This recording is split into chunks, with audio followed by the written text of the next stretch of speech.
Nessa semana agora nós vimos uma comemoração muito grande nos Estados Unidos, e essa comemoração foi a comemoração do Dia de Ação de Graças, ou Thanksgiving.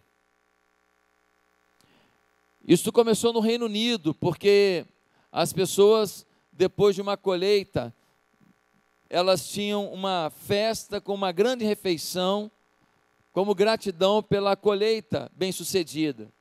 Depois, alguns moradores do Reino Unido, da Inglaterra, se mudaram para os Estados Unidos. E aí algumas colheitas foram bem ruins. E finalmente, em 1621, eles tiveram uma colheita muito grande, muito boa. E então tiveram a ideia de fazer este mesmo ato de gratidão. E aí surgiu o Dia de Ação de Graças. Muitos até morreram nas colheitas ruins que tinham acontecido antes. Por isso, aquela colheita de abundância era motivo de muita gratidão. Nessa festividade, eles comiam milho, peixes, perus, patos, tinha alguns pratos especiais. Só mais à frente, em 1863, o presidente Abraham Lincoln definiu que a última semana, que a quarta quinta-feira do mês de novembro seria o Dia de Ação de Graças. Depois disso, o presidente Roosevelt tentou alterar, cada estado faria isso na terceira semana, para poder incentivar o comércio, mas aí muitos não aderiram e finalmente foi votado pelo Congresso dos Estados Unidos que permanecesse na quarta quinta-feira do mês de novembro, o Dia de Ação de Graças. E tem um prato principal nesse dia, que é o peru. O peru dança nesse dia, o Turkey Day. E o que é feito nesse dia? As famílias se reúnem e as famílias, antes de comerem aquela comida, eles devem declarar pelo que eles têm gratidão a Deus no ano que passou. Já é agora final do ano, Foi essa semana, então se passaram 11 meses do ano, e então cada membro da família traz à memória o que Deus lhes concedeu ao longo do ano.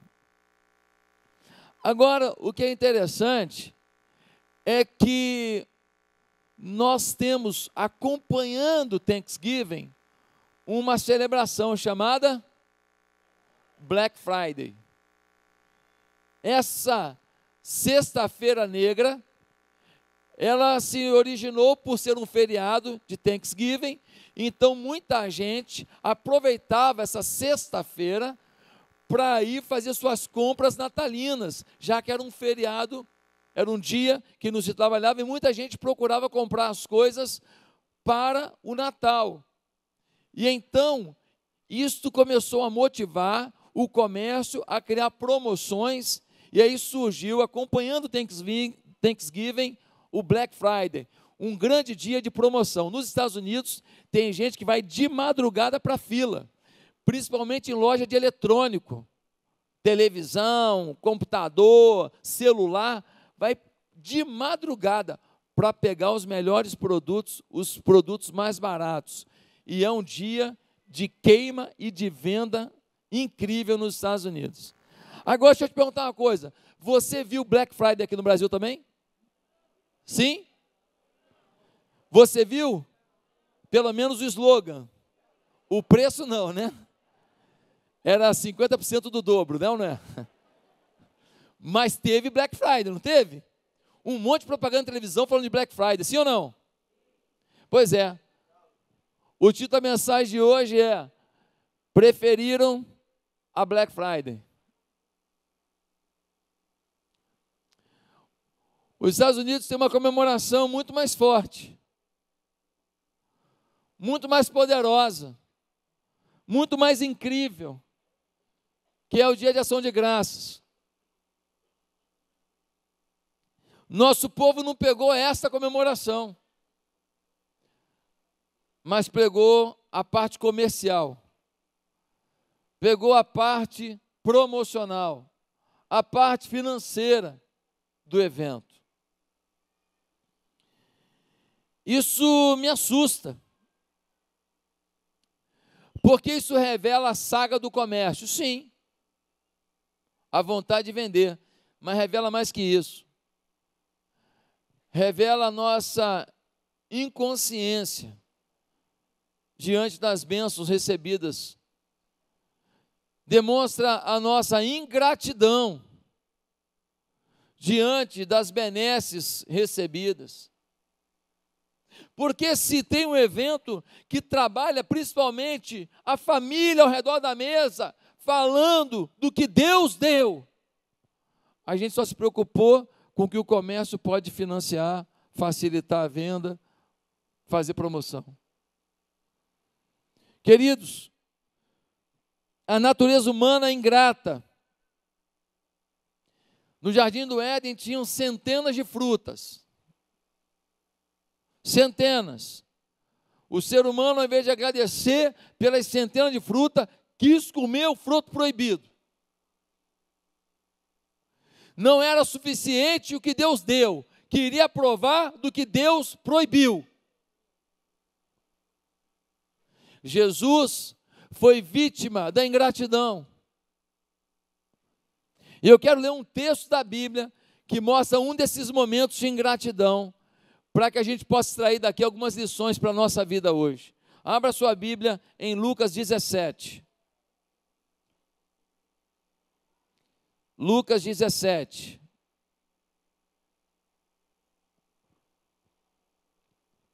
A partir do verso 11.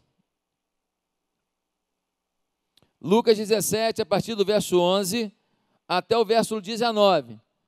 Quem já abriu a Bíblia, diga amém. Quem não abriu a Bíblia, diga, eu estou contando com o telão. Vamos ler. Diz assim: a caminho de Jerusalém, Jesus passou pela divisa entre Samaria e Galiléia. Ao entrar num povoado, 10 leprosos dirigiram-se a ele. Ficaram a certa distância e gritaram em alta voz: Jesus, mestre, tem piedade de nós. Ao vê-los, Jesus disse: vão mostrar-se aos sacerdotes. Enquanto eles iam, foram purificados. Um deles, quando viu que estava curado, voltou, louvando a Deus em alta voz. Prostrou-se aos pés de Jesus e lhe agradeceu. Este era samaritano.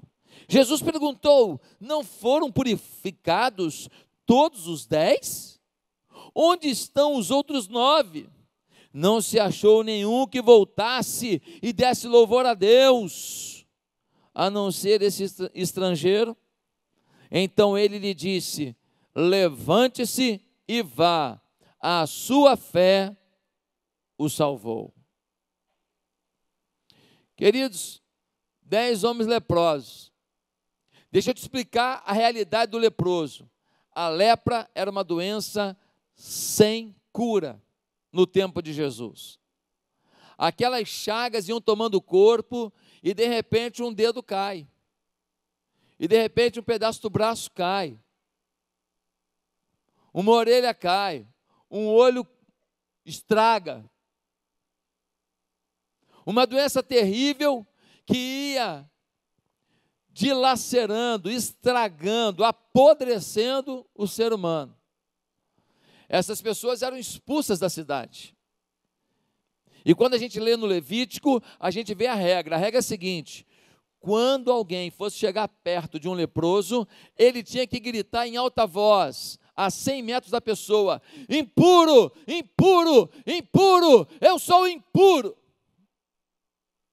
Porque se o leproso deixasse alguém se aproximar dele, e alguém da cidade percebesse isso, a lei era: apedrejem esse leproso até a morte.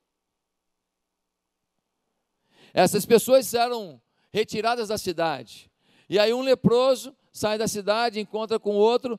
O que acabava acontecendo? Um grupo de leprosos começava a viver juntos, formava uma aldeia de leprosos. A situação é de calamidade total, é de espera da morte, é de desprezo. Aquele leproso tinha filho, não importava, o filho na cidade ele não podia ver. Tinha mulher, acabou o casamento. Tinha pai e mãe, não podia ver. É isolamento, é tristeza, é angústia, é morte.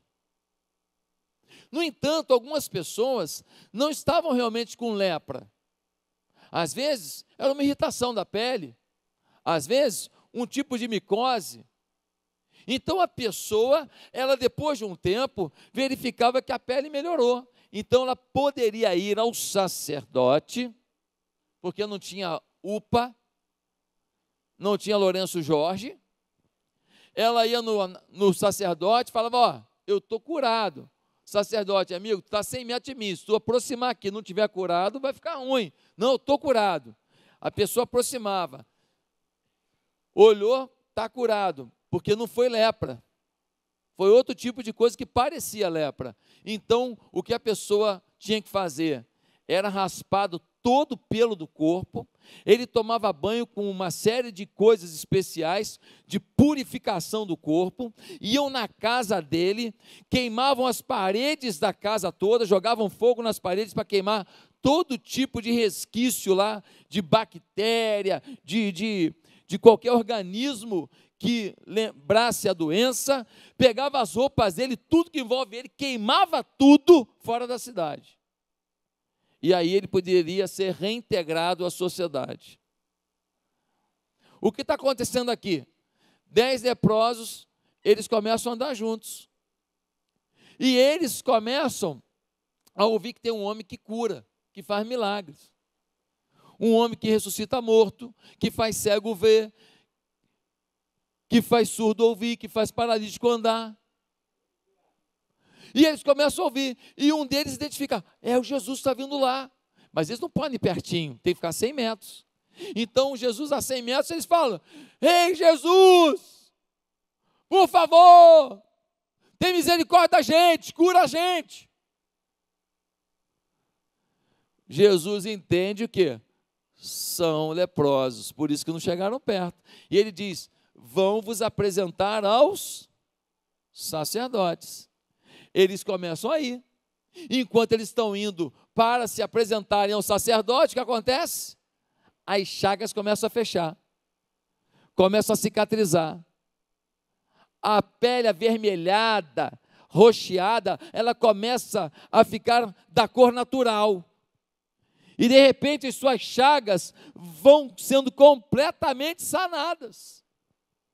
Eles ficam desesperados de alegria. 9 saem correndo, ainda com mais velocidade, que agora não tem limitação no corpo, não tem mais dor para andar, não tem mais dor para caminhar. Eles vão correndo até o sacerdote. Mas um cara volta. Quem é esse camarada? O samaritano. Quem é o samaritano? O samaritano é um povo misturado do povo de Israel com povos estrangeiros, ou seja, o samaritano é um mestiço.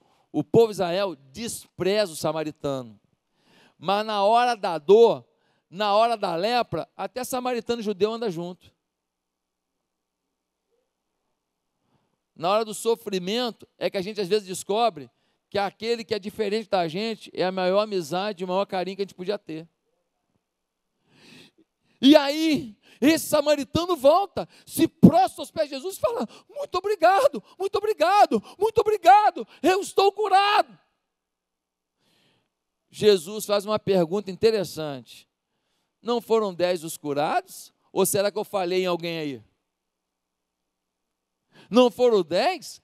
Só voltou esse estrangeiro, só voltou esse mais rejeitado de todos, para agradecer. E aí Jesus olha para ele e vai dizer uma coisa muito forte: levante-se e vá, a sua fé o salvou.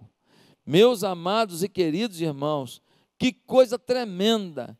9 receberam uma cura física, mas esse aqui recebeu a cura da alma. 9 receberam um presentaço, um corpo purificado, mas esse recebeu a vida eterna. 9 receberam a possibilidade de participar da sociedade novamente, mas esse recebeu a entrada na sociedade eterna, na vida dos servos, na vida dos salvos, na vida dos transformados. Ou seja, para o grato tem algo a mais. Pastor, o que você quer dizer? Eu quero dizer que tem muita coisa na sua vida que não acontece por causa da sua ingratidão.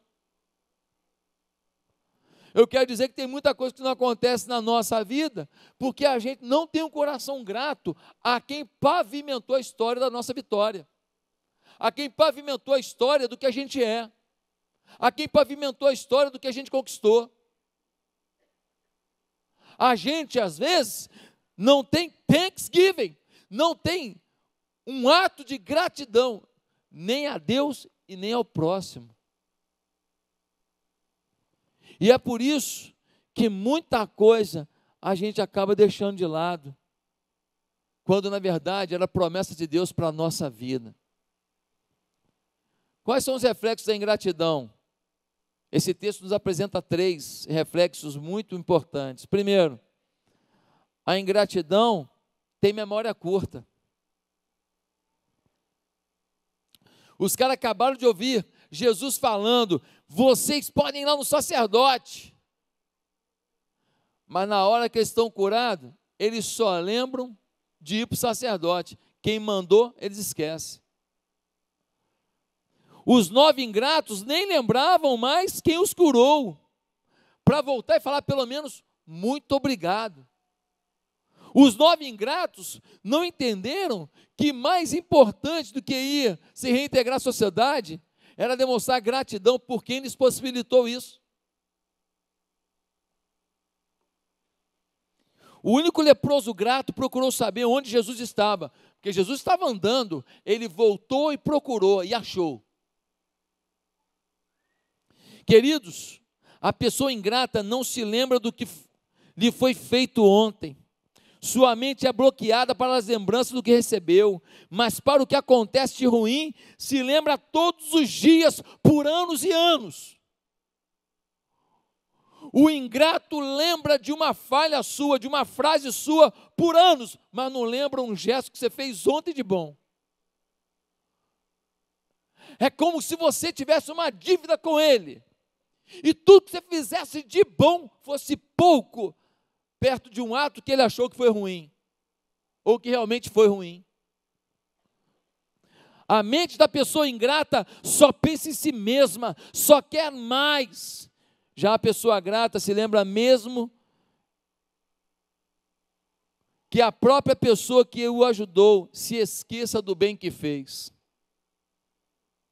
O grato, você fez um bem para ele, você nem lembra o que você fez, mas ele não esquece. Ele te lembra, olha, naquele dia você falou isso para mim, você fez isso por mim, você fez assim, você fez assado. Ele é grato. E você nem lembrava. Você nem estava contando com um muito obrigado mais. Você é grato a todos que fizeram algo por você? Uma filha me disse, meu pai nunca me falou, eu te amo. É uma frustração para mim. Tudo bem, acho que é legal ouvir papai dizendo eu te amo, legal. Mas eu perguntei para ela, seu pai trabalhava muito? Ela, sim. Nossa família, meu pai tinha que trabalhar demais para sustentar a gente. Eu perguntei para ela, o seu pai era bom para a família? Sim, um homem bom.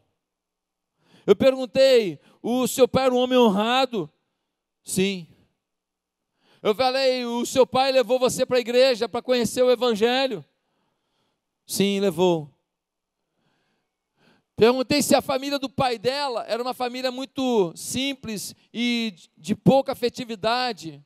Ela falou, lá na casa do meu pai não é muito comum, ninguém fala muita coisa assim de carinho, não. Eu disse para ela: será que teu pai só te fala eu te amo com as palavras? Será que você só consegue fazer a leitura do amor dele com palavras? Tudo bem que elas seriam muito boas, seriam necessárias, mas será que você é incapaz de perceber o amor desse homem?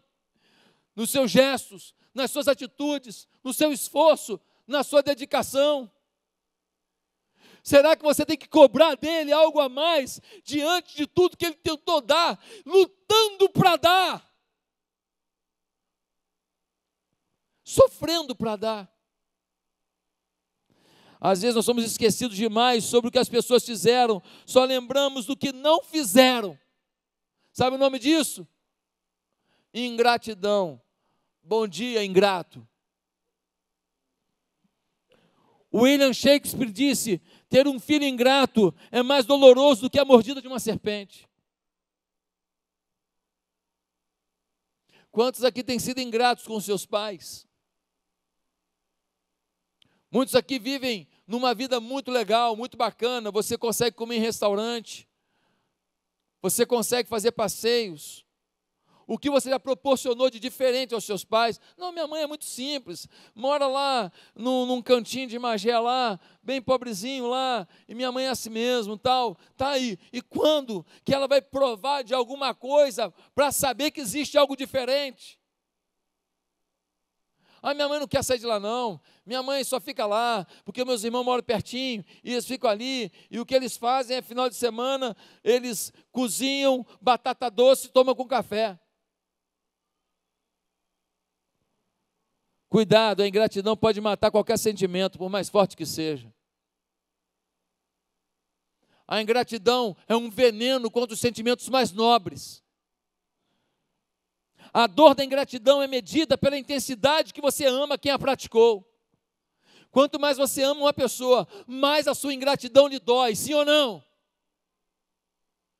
Por isso que a ingratidão de uma mulher, a ingratidão de um homem, a ingratidão de um filho, a ingratidão de uma filha, dói demais. Dói na alma. De todas as ingratidões que enfrentamos na vida, a da família é a mais dolorosa. E às vezes, do rebanho também. Eu louvo a Deus porque nessa igreja eu me sinto muito amado, muito querido, e eu falo pelos pastores todos da nossa igreja. Obrigado pelo espírito de gratidão que os irmãos têm tido para conosco, apesar das nossas imperfeições. Em segundo lugar, a ingratidão inibe expressões de reconhecimento. Dá uma olhada no versículo 15. Desculpa, dá uma olhada no versículo 13. E gritaram em alta voz: Jesus, mestre, tem piedade de nós. Na hora de receber para si alguma coisa, eles gritaram. Na hora que foram agraciados, 9 nem voltaram para falar baixinho, valeu. O ingrato, ele grita sobre o que ele quer, ele grita sobre o que fizeram com ele, ele grita sobre o que ele acha que deveriam fazer por ele. O ingrato só pensa nele. O grato, ele faz questão de expressar nitidamente, transparentemente, sua gratidão. Ele fala muito obrigado. Ele entrega uma flor. Um dia um irmão aqui da igreja me deu um presente muito legal. Muito legal. Sabe o que ele me deu? Uma penca de banana. Porque ele tinha uma bananeira no fundo da casa dele. E aí falou: pô, vou levar uma banana para o pastor. E ele tirou aquela banana e tirou um pedaço, lá uma penca, e trouxe. E você fala: pô, pastor, uma banana é uma coisa tão comum, né? Pois é, mas é da penca de banana do quintal dele, tem um valor inestimável. E ele deu a penca de banana e ele falou: pastor, é ingratidão, porque minha vida mudou nesse lugar e eu queria dar essa penca de banana. Eu falei: não precisava da penca de banana, mas o seu gesto é muito lindo, é muito precioso, é maravilhoso. Gente, gratidão, gratidão. A pessoa grata não se cala, mas expressa a sua gratidão. Às vezes achamos que a pessoa tem que adivinhar que estamos gratos. Não preciso falar para minha mulher que eu estou grato, não. Ela sabe que eu agradeço o que ela faz aqui em casa. Eu não tenho que falar para o meu marido que eu sou grata a ele pelo esforço dele, pela nossa família, não. Ele sabe que eu sou grato. Eu não tenho que agradecer meus pais por me darem condição de estudar num bom colégio, não. Me dão condição de comer todo dia. Não. Eles sabem que eu sou grato. E também tem mais. Eu não pedi para nascer. Frase do inferno. Frase do quinto de los infernos.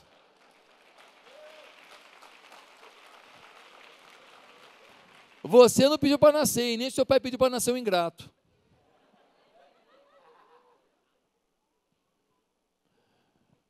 Meu Deus do céu, o que custa mostrar gratidão?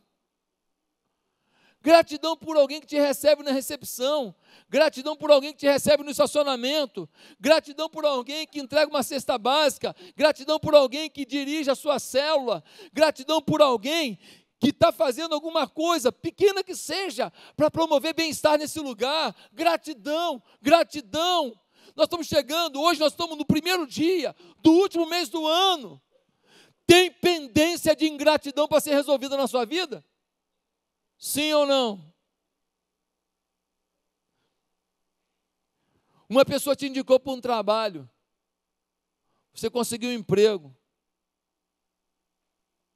você estava desempregado, uma pessoa te indicou, nem uma desgrama de um lanche do McDonald's você foi capaz de chamar a pessoa para lanchar com você.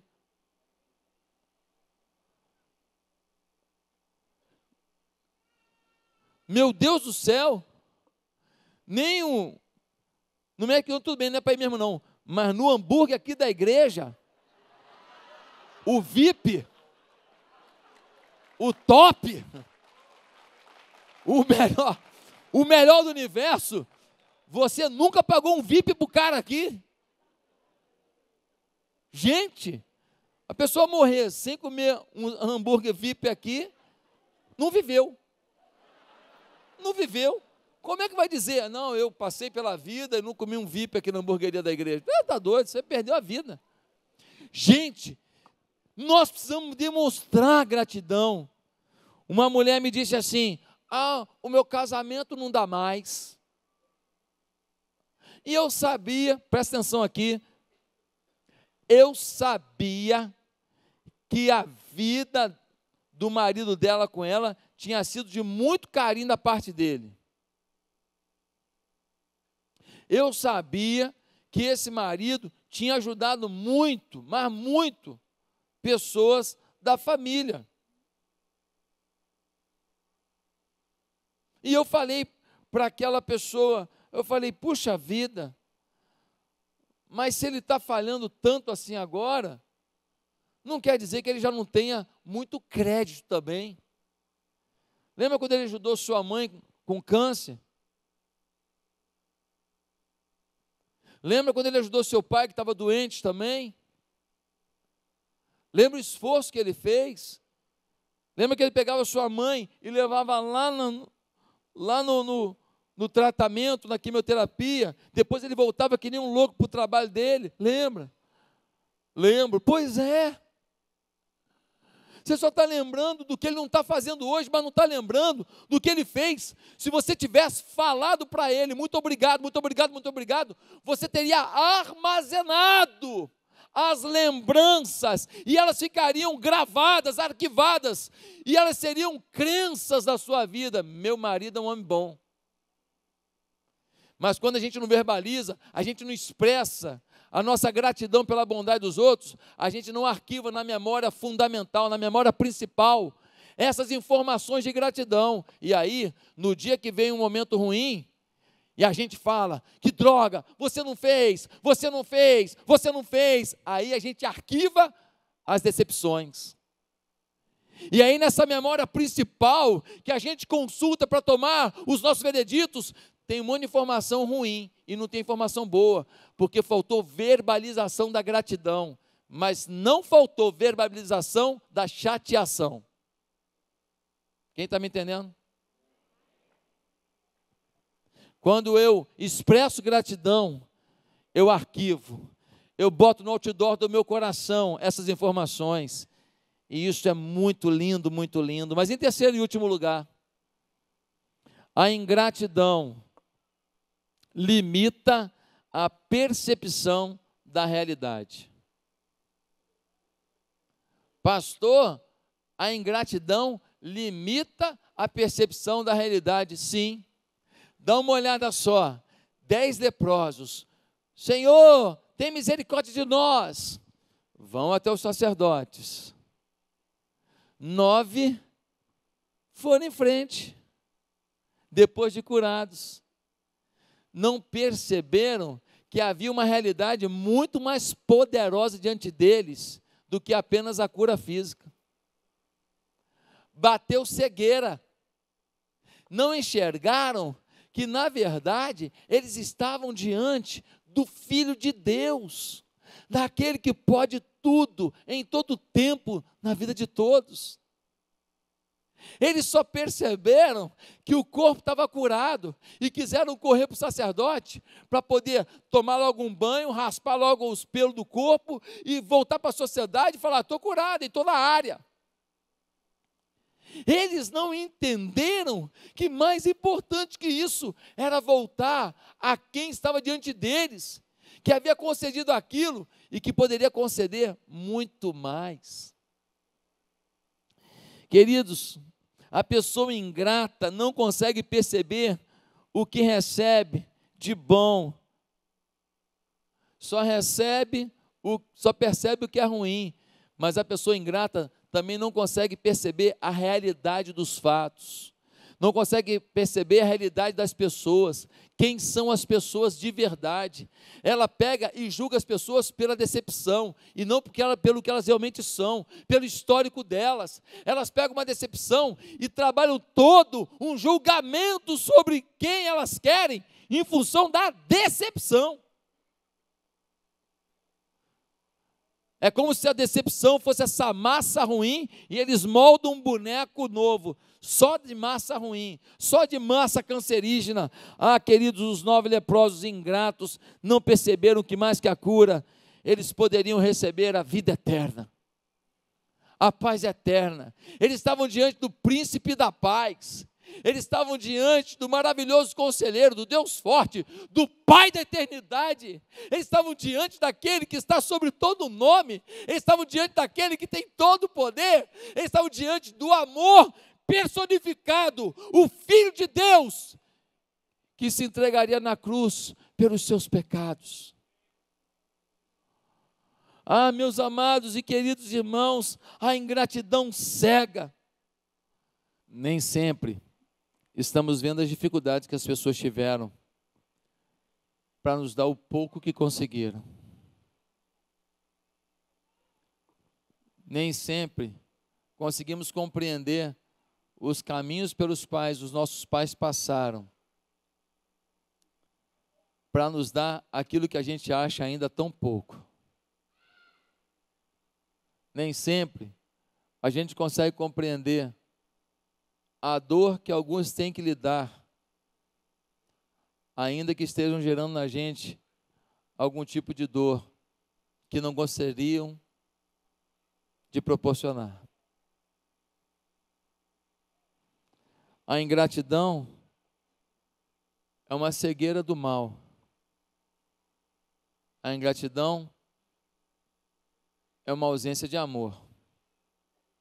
A ingratidão é rejeição ao Senhor. Com quem você não tem sido grato? Será que você também não tem sido grato a Deus? Será que a sua atitude para com Deus tem sido de ingratidão? Será que tudo que você usufrui hoje, você realmente tem uma atitude assim, Deus, muito obrigado, o que o Senhor fez por mim já é bom demais, é maravilhoso, o que o Senhor tem feito pela minha vida é tremendo e eu te agradeço, ainda que eu não tenha conseguido certas coisas. A maioria de nós aqui consegue comer 3 refeições por dia, acredito que todos. A maioria de nós aqui teve que escolher uma roupa para vir, porque não tinha uma só no armário.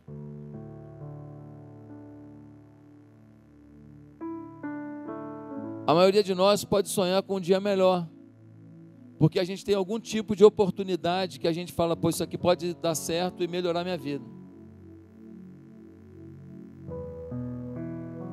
Mas o que você tem feito pela sua igreja? Você é fiel dizimista? Fiel dizimista? Você trabalha para Jesus para valer nessa igreja? Você é líder de célula? Pessoal que está afastado da célula? Pessoal que parou de vir? Você está lutando para trazer de volta? Você está lutando por cada vida como Jesus lutou pela sua na cruz? Sua célula já teve 20, agora está com 5. E aí? Você vai aceitar que o diabo vença isso? Qual o teu engajamento nos ministérios da igreja como voluntário?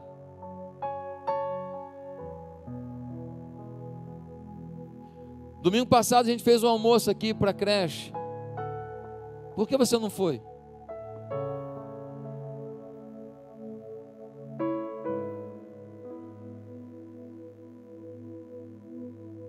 Algum dia eu fui bênção na tua vida?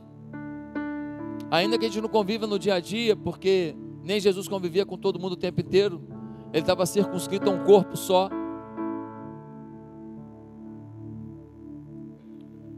O meu pedido a você tem algum valor? Ou a tua autossuficiência faz você ser ingrato com a tua igreja, com a tua liderança e com o teu Deus? Se Jesus Cristo voltar hoje, eu vou dizer para ele, ó, eu avisei.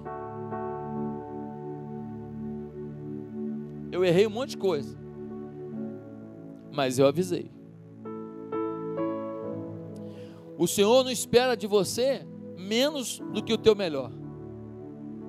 Mas Ele não espera de você que você perca a sua família, que você fique pobre, que você não coma para poder estar na igreja trabalhando, não. Nunca pedimos isso a ninguém aqui. Mas Ele conta com você para a gente mudar a cidade. Essa semana eu fui pregar numa comunidade. E eu fui lá na Boca de Fumo orar pelos meninos. Menino de 14 anos, armado até os dentes. Mas eles pararam para me ouvir e para a gente orar.